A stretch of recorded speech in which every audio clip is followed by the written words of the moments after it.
Yeah. Like it.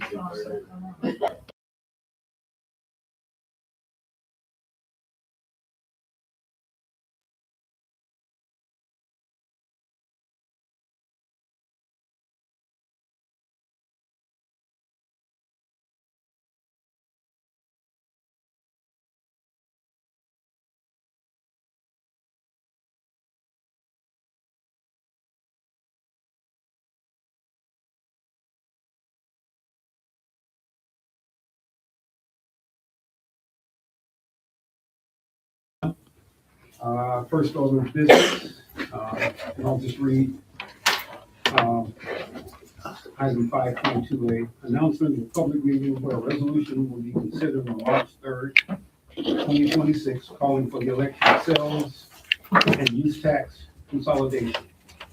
Municipal advisor, Argent Trust, Mr. Lucius McGee. And we also have Mr. Grant Ruder from Orient Health. So, gentlemen, you're ready. Hey, good evening, Lucius McGee, Archer Trust, right here in Ruston. I thought this would be a good time for us to, just as a committee, just know where we are from a sales tax perspective and some opportunities that we may have right now that we can discuss a little bit in concept right now.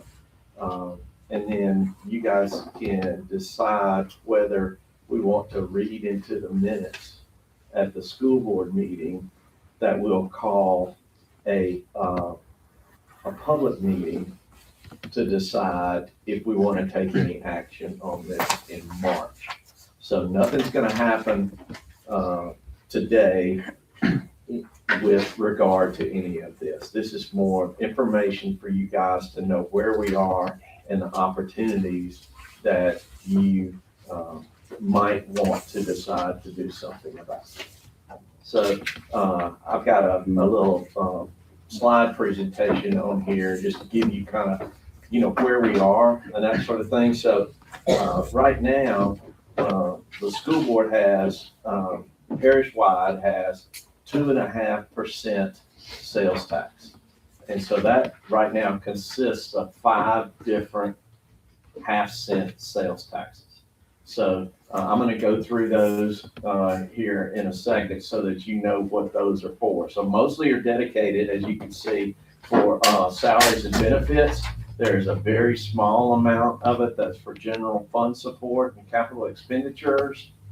The legislature has come up with some new requirements for sales tax ordinances that everyone who levies the sales tax is going to have to deal with at some point. And so just bringing that up right now. But this next deal is something bigger. So when school districts were set up, you had every 16th section in the parish was available to school districts.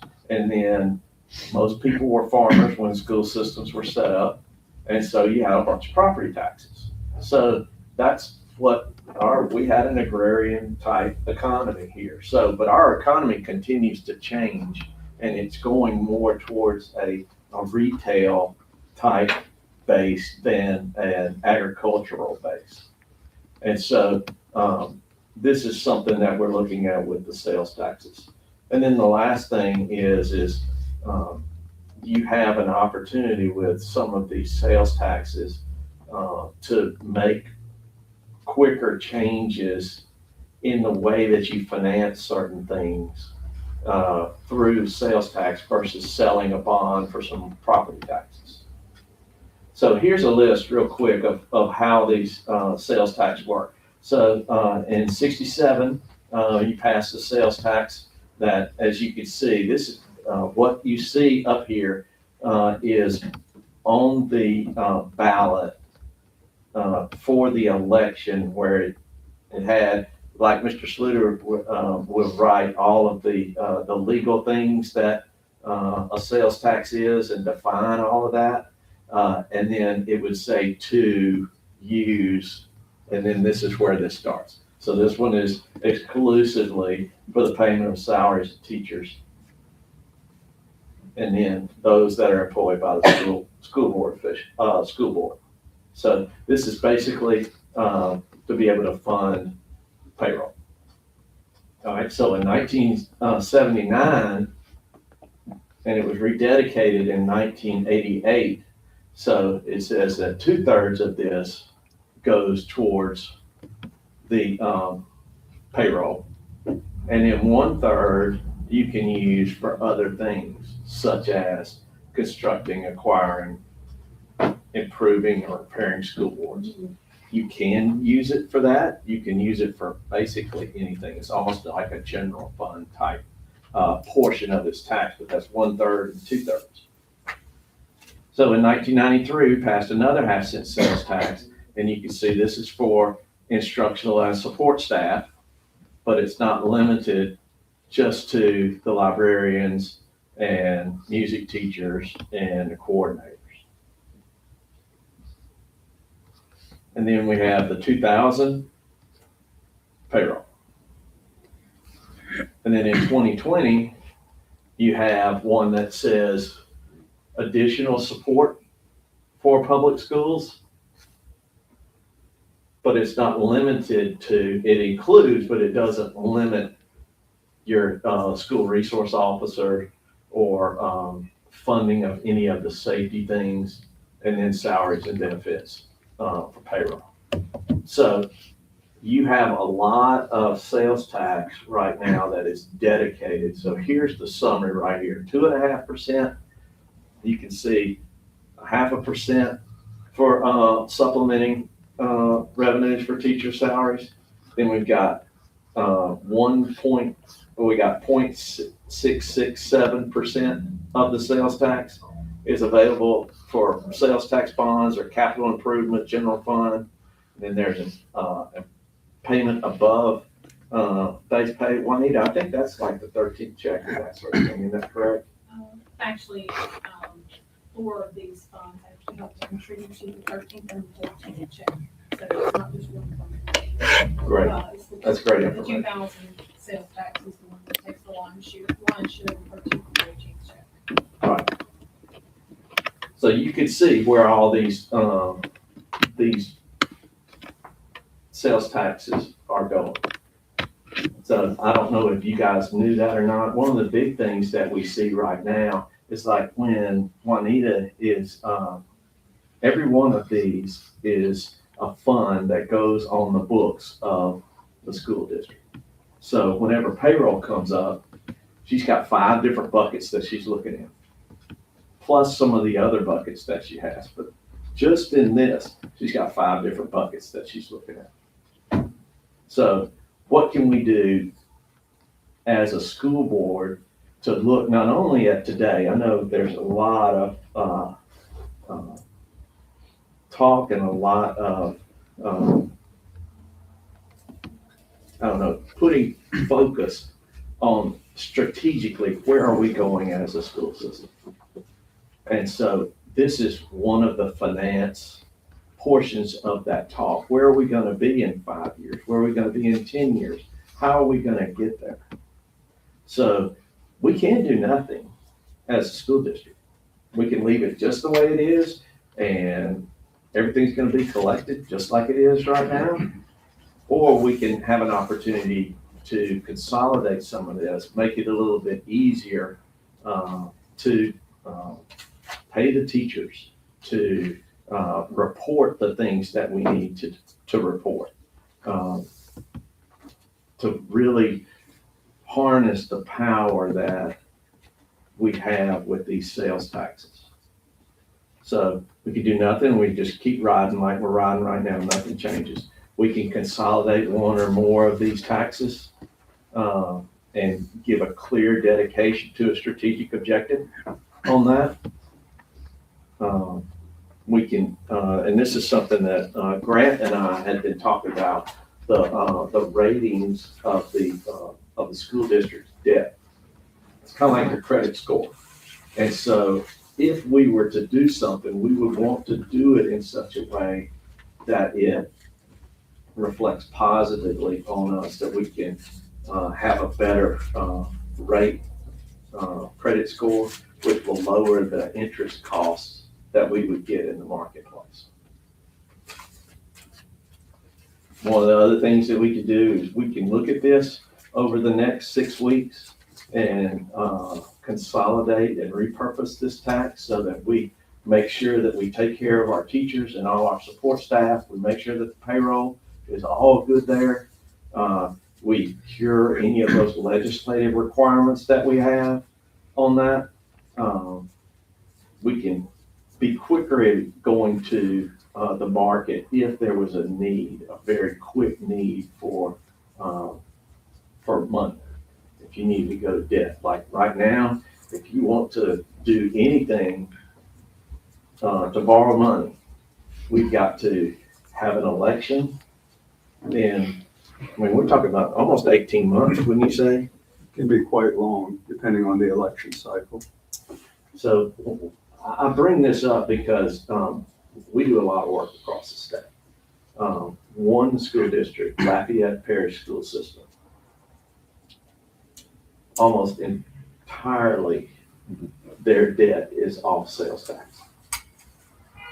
And they can do it, if the school district decided to borrow money 90 days, they could have money by pledging some of their sales tax. And they don't have to go to the voters because the voters will have done that if we repurpose and rededicate some of this.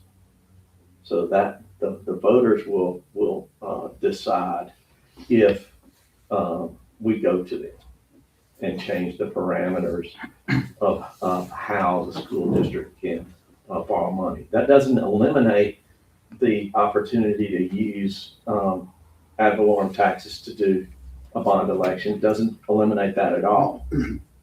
But this just gives you another arrow in your quiver if you decide to do something. So this is just something that I wanted to bring up to everybody and let them know. Think about what's going on in this community right now with the different businesses that are coming here that are going to generate sales tax revenue. How can we best utilize that as a school system so that our kids are better educated and it's a better experience for them? So again, we don't have to do anything or we could do something. What that is determined by the board and we go from there. So I invite any questions you guys might have. I've got my legal brain with me that can answer more questions than I know how to ask. So do any of y'all have any questions about any of this? And if I can interject quickly, if it's okay. You all have agreed very kindly to come next Tuesday to our board training as well. So I think from 1 to 2, y'all are going to be there to help also answer questions and to dig deeper into this as well. So just so y'all will know that next Tuesday in our training, we'll be able to spend some more time to discuss this specifically. So this is not our only chance to dialogue about this. Correct. Comments, Mr. Grant? Just to reiterate some of the things that Lucius had indicated. You know, it's very unusual, and I work with a lot of school boards across the state. It's very unusual to see a school board with 5 separate sales taxes, each one of which has different purposes. In our view, you're not getting the maximum bang for the buck. What would be submitted if you chose to do it would be a proposal to the voters to basically consolidate that into one 2.5% levy. No increase in the tax rate, a uniform purpose that will be viewed by the bond rating agency as a credit positive. They will permit you, when you have any excess sales tax monies, permit that to be counted in your fund balance. All of this will help maintain your bond rating or increase it. And that directly results in taxpayer savings anytime you borrow money, whether it's with general obligation bonds that we usually issue in the respective districts, or whether you borrow against a sales tax, it's going to save money. Also, the 5 separate levies, it's got to be an accounting nightmare. I don't know how you do it, but it just makes a lot of sense. No increase to the taxpayers, gives you maximum flexibility. It's got to save you money. So can we get some assistance in the verbiage of how to phrase that restructuring, if you will? I think it would be very helpful to us to Absolutely. make sure that we don't, you know what I'm saying? Like, we don't confuse people or make them think, oh, they're gonna take that away from salaries or whatever. Like, I think the wording of it is going I to be think very so, critical. and we can work on that next Tuesday, and there's a number of ways to accomplish that. And I will mention this, I think Lucius had mentioned it also, that if you were to submit this at the next election, it's at the June 27th election date. In order to meet those deadlines, at your board meeting that starts at 6 o'clock, there has to be read into the minutes a simple sentence that indicates that the board basically is preserving its option to consider calling this election at your March meeting. If you don't read that announcement into the minutes, you cannot consider it, and you cannot consider having a June 27th election. It does not mandate that you do it and you call the election, but if you don't read that into the minutes, you no longer have that option. And it's no vote. It's just, you're just reading it. Tonight. That's the Vote February tonight. meeting, I mean, that's March meeting, I mean. That you would consider calling the election. So basically that gives you until, you can work on it at the work session Tuesday and have discussions and so forth leading up to that March board meeting. And at the March board meeting, you would determine whether you in fact will call the election. Yeah, so March, we would have to do a vote if we decide to move forward doing something. The next election Tonight. is what, September or November? It's the school board elections in the fall. So if we miss that one, we do have an opportunity to get the next one, or do we have to wait a whole year? If you miss it, you can have it on any of 4 current election dates each year. The dedications for each tax of the 5, when we roll it, if we did roll it into one, would those percentages for those dedicated parts have to stay the same? No, They you don't have a have to. complete blank slate on the wording of the proposition, and that would be something very key that we would work with you and the financial advisor on that language. Because Juanita now has to break it out, but if we consolidate, then you just work with one big figure. Is that kind of correct? Yeah. Yeah. And the thing is, it's gonna be based on the decisions of administration, how those funds are allocated, the board approving how those funds are allocated, and we use through the budget process.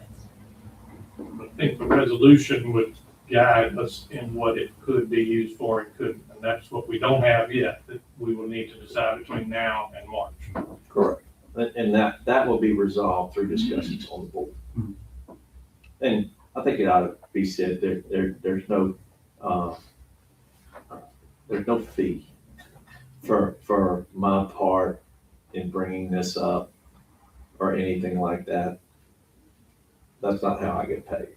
So this is not to generate any kind of fee or anything like that. This is purely to do what's needed to make the school system work better.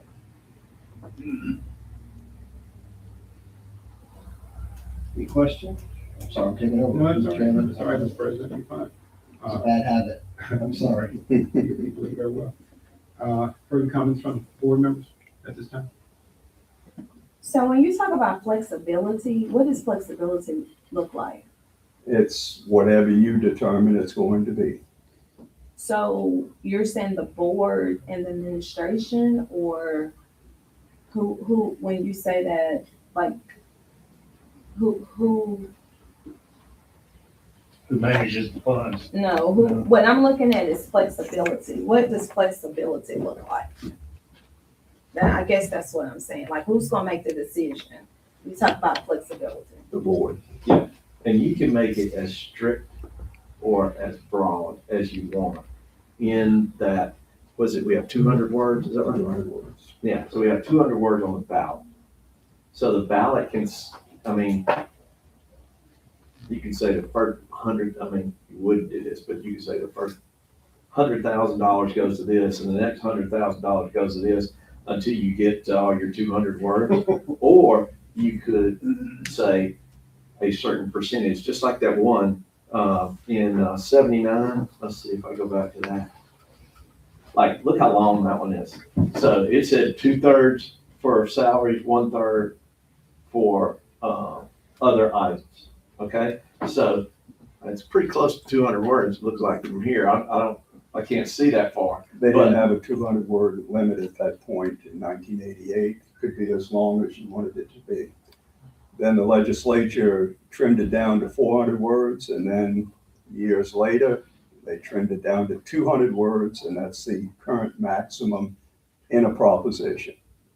If for some reason we have to go over 200 words to convey things accurately, we can incorporate a document by reference setting forth expenditures. A sales tax proposition can be as broad as you like, or as restrictive as you like, or anything in between. You have a blank canvas. That's what we work with you on to determine how you want that to read and what the authorized purposes will be. But as the president and the candidate indicate, you and Mr. Lucius will still give us that guidance. We will be actively involved with you every step of the way. Okay. Further comments from board members? If not, gentlemen, thank you. Thank you. Thank y'all. These are good questions, by the way, and I hope we have a lot more as we go on. Yes, sir. Mr. Superintendent? That's all we got on that. I mean, it'll be more discussion throughout the next month. If we, when you get to March, you just decide if you're gonna move forward with it or not. Okay, So, thank you. That being said, no further questions, meeting adjourned. Thank you.